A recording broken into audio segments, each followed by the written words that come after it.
बहुत से ऐसे हैं कि हाँ वहाँ हम उसमें काम कर रहे हैं, 9,000 करोड़ रुपए लगाए, लेकिन आज तक ऐसा कहीं नहीं हुआ कि हाँ संभावित तो है लेकिन लगा है या उनसे कोई रोजगार मिला है। गरीबी की हदें मेरे ख्याल से और बेरोजगारी की हदें आप लगातार बहुत से सदन ने हमारे साथियों ने कहा है, लेकिन बात करने बेसिक शिक्षा में ही आपके 78,000 रिक्तियां हैं और 78,000 रिक्तियां हैं। बेसिक शिक्षा में, माध्यमिक शिक्षा में 48,000 हैं। 20 लाख से अधिक बीटीसी सदस्य बैठे हैं, बीटीसी करे हुए लोग बैठे हैं और 15 लाख से अधिक आपके बीएड करे हुए लोग बैठे हैं, लेकिन आज तक उन पर कोई विचार नहीं। रिक्तियां आपके पास हैं तो हर हालात में आप पर उन पर विचार करना चाहिए और कहीं ना कहीं उन्हें भरना चाहिए जब आपके पास इस तरह से टेक्निकल लोग भी मौजूद हैं। प्रदेश में 2000 वर्ष से गन्ना किसानों के समर्थन मूल्य में कोई वृद्धि नहीं हुई। जब तो जितने लखनऊ के निकट में जनपद हैं, वहां बॉर्डर के स्कूलों में वो माध्यमिक हो चाहे बेसिक शिक्षा में हो, बच्चे 30 हैं, टीचर 15-18 हैं। मानवर, इस नीति पर संशोधन करने की आवश्यकता है। मेरी पुरजोर मांग है कि अगर हम शिक्षा को बढ़ावा देना चाहते हैं, गरीब के बच्चे को शिक्षित करना चाहते हैं, तो अध्यापकों का समायोजन करने का पूरी तरह से आप निर्देशित करने का प्रयास काम करें। मानवर, ये मेरी मांग आपके माध्यम से सरकार से है। मानवर, महंगाई की बात जहां तक मैं कह दूं कि मैं एक बात और आपसे कहना चाहता हूं, यहाँ बेरोजगारी के मामले में अब हमारा प्रदेश आप कहते हैं आपके नेतृत्व में दूसरे नंबर पर हो गया, महाराष्ट्र के नंबर पर हो गया, आर्थिक मामलों में हम काफी संपन्न हो गए। तो ये हमारे लड़के फिर क्यों गुजरात जाते हैं, क्यों महाराष्ट्र जाते हैं, क्यों आंध्र प्रदेश जाते हैं, क्यों नहीं रोजगार के अवसर हमारे यहाँ सृजित हो पा रहे हैं। अब वो बात जो निवेश का है मैं बजट में बोलूंगा, लेकिन एक चीज जरूर कहूंगा, आप जितना इम्तहान कराते हैं, अधिकांश इम्तहान में आपके पेपर लीक हो जाते हैं। आपने बड़ी कठोर कार्रवाई करने की कोशिश की, क्यों लीक होते हैं, कैसे लीक होते हैं, ये आपकी जिम्मेदारी है। पेपर लीक नहीं होना चाहिए। जो लड़का रात दिन पढ़ करके मेहनत करके परिश्रम करके मेहनत करता है और आधा पेपर लिखता है और पेपर लीक हो जाता चला आता। देखिए 2017 में दरोगा भर्ती में पेपर लीक हुआ, यूपी पीसीएस में लीक हुआ, यूपी एसएससी लोअर सबऑर्डिनेट में हुआ, 218 में यूपी एसएससी ट्यूबवेल ऑपरेटर में हुआ, यूपी आरक्षी नागरिक पुलिस में हुआ, ग्राम विकास अधिकारी में हुआ, प्राइमरी स्कूल सहायक अध्यापक भर्ती में हुआ। 2021 में यूपी एसएससी पेट परीक्षा, यूपी टीईटी परीक्षा, फॉरेस्ट गार्ड, सहायता प्राप्त स्कूल शिक्षक 2024 में यूपी पुलिस भर्ती आरओ परीक्षा में लीक हुआ। माननीय मुख्यमंत्री जी, लीक से और ज्यादा दिक्कत जो होती है, जो लड़के 4 साल 3 साल मेहनत करते हैं, जब पर्चा लिख लेते हैं तो उनको पता चलता, शांति मिल जाती है, हमने लिखा हमारा बुआ।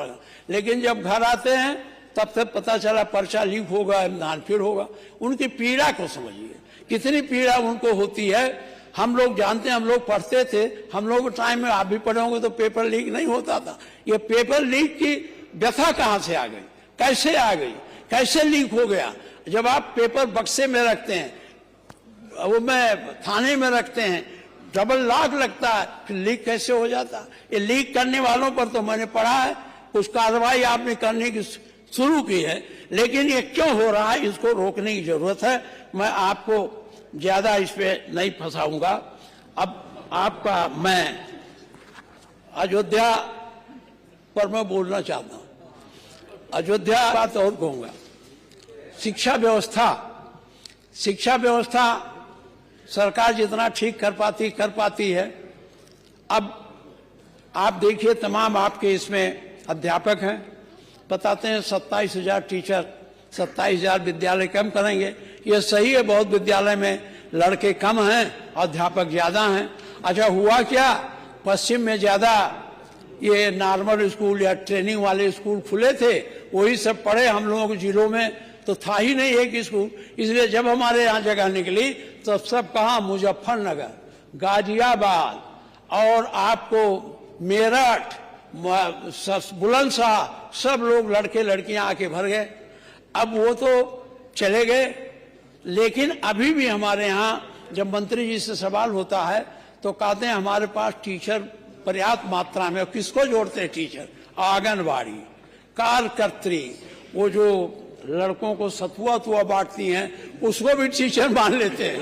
कुल जोड़ के कहते हैं हमारे पास टीचर सरप्लस हैं, अब टीचर की कोई जरूरत हमें नहीं। आज है नहीं मैं पूछता, नहीं है, हैं, हाँ वो बैठे हैं, हाँ, हम जानते हैं।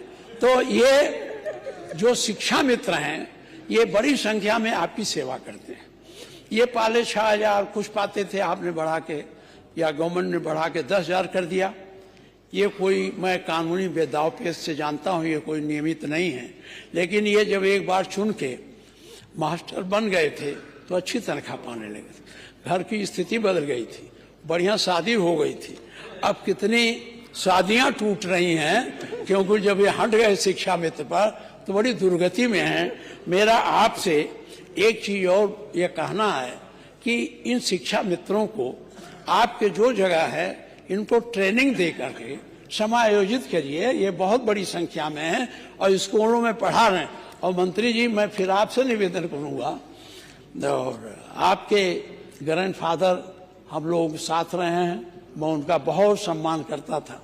आप उनके द्वितीय उत्तराधिकारियों पुत्र के बाद, तो इनको ना आंकड़ा दिया करो कि कारकत्री भी मास्टर है, वो सातवा बांटने वाली भी मास्टर है। कुल जोड़ करके आप बता देते हो हमारे यहाँ इतने जगह है, इतने लड़के हैं। इसको न करिए, सही ढंग से करिए।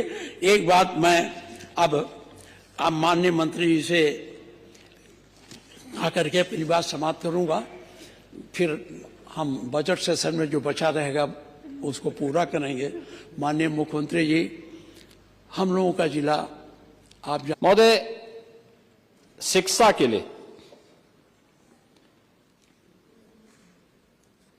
पांडे जी केक की रिपोर्ट की बात कर रहे थे। केक की रिपोर्ट में अगर आपके सामने पढ़ूं कि 4 साल में 7 लाख स्टूडेंट कम हुए इस समाजवादी पार्टी की सरकार में, 2012-13 से लेकर के 2015-16 तक, यानी ये संख्या आपके समय में स्कूलों में छात्रों की कम होती थी। 2012 से 16 के बीच में 6,22,000 बच्चों को किताब ही उपलब्ध नहीं हुई। 32.21% बच्चे ऐसे रहे जिन्हें स्कूल खुलने के 5 महीने तक किताबें उपलब्ध नहीं कराई गई। 2010 से 16 की अवधि में 18 करोड़ 35 लाख किताबों के सापेक्ष 5 करोड़ 91 लाख किताबें ही अगस्त ही या उसके बाद बांटी गई। 2 यूनिफॉर्म बांटनी थी लेकिन एक ही बांटी। बच्चे टाट पट्टी के स्कूल में पढ़ने के लिए मजबूर थे। स्वाभाविक रूप से जिनके बच्चे स्वयं ऑस्ट्रेलिया में, इंग्लैंड में या यूएस या अन्य यूरोपीय कंट्रीज में कहीं पढ़ते हैं, वे गरीब की पीड़ा को समझेंगे कैसे? वो कैसे बांटते? बांटेंगे भी नहीं, क्योंकि गरीब की पीड़ा उनको कहां से दिखाई देगी। अब ये चाहते ही नहीं थे कि ये सब मिले, और यही कारण है हमारी सरकार जब आई, और मैं उस समय की भी चर्चा करता हूं कि जब मुझे प्रदेश के अंदर कई जनपदों में जाने का अवसर प्राप्त हुआ था और मैं देखता था कि बच्चे स्कूल जाते थे लेकिन उनके पास यूनिफॉर्म ठीक नहीं थी। ज्यादातर बच्चे नंगे पैर स्कूल जाते थे, बैग उनके पास फटा हुआ होता था।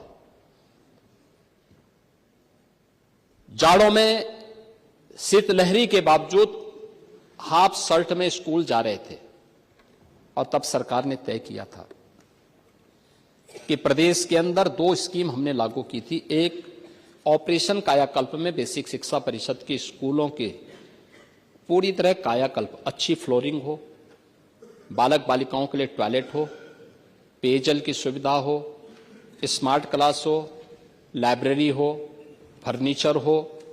ये सुविधा तो उन्हें उपलब्ध करवाई ही गई, लेकिन साथ साथ बच्चों के लिए 2 यूनिफॉर्म, स्वेटर, जूते मोजे, बुक्स और बैग, ये सभी उपलब्ध करवाने के कार्य हुए। और जब इन सब की कॉस्ट जोड़ी गई तो लगभग 1000 रुपये पड़ रही थी कि 1000 में एक बच्चे के लिए सुविधा दी जा सकती है।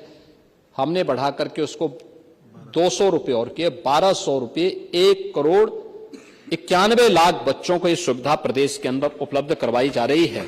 और ये हर वर्ष डीबीटी के माध्यम से इस योजना को हम लोग उन बच्चों तक पहुंचाने का काम कर रहे हैं। ये बेसिक शिक्षा परिषद के स्कूलों में ये सभी सुविधा उन बच्चों को उपलब्ध करवाने का कार्य हो रहा है। इसके अलावा प्रदेश में पीएम श्री योजना के अंतर्गत 1565 विद्यालयों में आधुनिक अवस्थापना सुविधाओं के लिए भारत सरकार के सहयोग से कार्य किया जा रहा है। 6481 जर्जर विद्यालयों के पुनर्निर्माण का कार्य भी किया जा रहा है। और बालिकाओं के लिए जो गरीब कमजोर बालिकाएं हैं, उन बालिकाओं के लिए कस्तूरबा गांधी विद्यालयों को, जो 8वीं तक थी, उनको 12वीं तक करने की कार्रवाई को हम लोगों ने आगे बढ़ाया है और ये चीजें आगे बढ़ चुकी हैं। अटल आवासीय विद्यालय के साथ ही हमने एक इंटीग्रेटेड कैंपस बने, इसके लिए आपने कहा हम लोग प्रयास कर रहे हैं कि प्री प्राइमरी से लेकर के 12वीं तक एक कैंपस मिले बच्चों को, अच्छे शिक्षक हों, प्रशिक्षित शिक्षक हों और पर्याप्त मात्रा में छात्र भी हों और शिक्षक भी हों। इसके लिए हम लोगों ने इस बार 57 ऐसे कंपोजिट विद्यालय प्रारंभ करने की कार्रवाई के लिए धनराशि गत बजट में उपलब्ध करवाया था। हमारा प्रयास है पहले चरण में जनपद स्तर पर, दूसरे चरण में हम फिर इसे तहसील स्तर पर, तीसरे चरण में इसे ब्लॉक स्तर पर, चौथे चरण में न्याय पंचायत स्तर पर ले जाने का काम करेंगे। और ये एजुकेशन का एक मॉडल होगा। आपने कहा 27,000 विद्यालय बंद किए जा रहे हैं, ये बंद नहीं किए जा रहे हैं। छात्र शिक्षक के रेशियो को संतुलित किया जा रहा है। और आप सहमत थे कि जहां शिक्षक ज्यादा हैं, छात्र कम हैं, उन छात्रों को दूसरी जगह शिफ्ट करना चाहिए। लेकिन आप तो छात्रों के मुद्दे पर भी राजनीति करते हैं। हम राजनीति नहीं कर रहे हैं, उन बच्चों को व्यवस्थित रूप से आगे बढ़ाने का काम किया जा रहा है। और इनको, उन बच्चों के भविष्य को ध्यान में रख करके सरकार एक निर्णय ले रही है। बनटांगिया गांवों में प्राथमिक विद्यालय, 11 प्राथमिक विद्यालय और 22 प्राथमिक विद्यालय और 11 उच्च प्राथमिक विद्यालयों का निर्माण भी इस दौरान किया गया है। और साथ साथ एनसीसी की एकेडमी के साथ साथ सैनिक स्कूल के निर्माण के कार्यक्रम को भी प्राथमिकता के आधार पर आगे बढ़ाने का काम किया जा रहा है। संस्कृत के बच्चों के लिए भी सरकार ने पूर्वा से लेकर के यानी 6ठी क्लास में भी कोई बच्चा संस्कृत में एडमिशन लिया है, या पूर्व मध्यमा प्रथम वर्ष में 9वीं क्लास में हो या आचार्य की क्लास में, उनके लिए स्कॉलरशिप, पहली बार सभी छात्रों के लिए अनिवार्य रूप से स्कॉलरशिप की घोषणा सरकार ने की है। और यह गत वर्ष ही हमने लागू कर दिया है। इसके अलावा संस्कृत शिक्षा के विकास के लिए भी सरकार अपने स्तर पर प्रयास कर रही है। नए विश्वविद्यालय, जिन कमिश्नरी में विश्वविद्यालय नहीं थे, वहां विश्वविद्यालय का निर्माण मां शाकंभरी के नाम पर सहारनपुर में, राजा महेंद्र प्रताप सिंह जी के नाम पे अलीगढ़ में, महाराज सुहेल देव के नाम पर आजमगढ़ में, मां बिंदवासिनी के नाम पे मिर्जापुर में, मां पाटेश्वरी के नाम पे देवीपाटन मंडल में, और साथ साथ मुरादाबाद मंडल में भी हम लोगों ने एक विश्वविद्यालय गुरु महोदय, इसके अलावा रोजगार के लिए सरकार ने जो कार्य किए हैं, इसमें 7.5 लाख से अधिक सरकारी नौकरी सरकार ने उपलब्ध करवाई है। आप पेपर लीक की बात कर रहे थे। आपके समय में तो उत्तर प्रदेश लोक सेवा आयोग रहा हो या अधीनस्थ सेवा चयन आयोग या उत्तर प्रदेश शिक्षा आयोग, माध्यमिक या उच्च शिक्षा आयोग, ये सभी में ही भूल लग चुका था। इन आयोगों की या इन बोर्डों की छवि क्या थी, और प्राइवेट लिमिटेड कंपनी के रूप में काम करती थी। लेकिन आज पारदर्शी तरीके से नियुक्ति की प्रक्रिया को न केवल आगे बढ़ाया जा रहा है, बल्कि नकल माफिया की कमर भी तोड़ी जा रही है।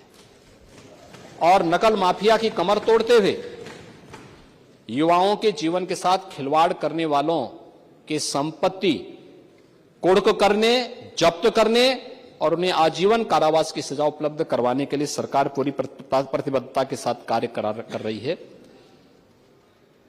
हमने एमएसएमई सेक्टर को जो आगे बढ़ाया, एमएसएमई सेक्टर से 2 करोड़ से अधिक रोजगार सृजित हुए हैं। प्रदेश के अंदर 15 लाख करोड़ रुपए के निवेश के प्रस्ताव को जमीनी धरातल पर उतारने का परिणाम था कि 60 लाख नौजवानों को सीधे सीधे नौकरी मिली है।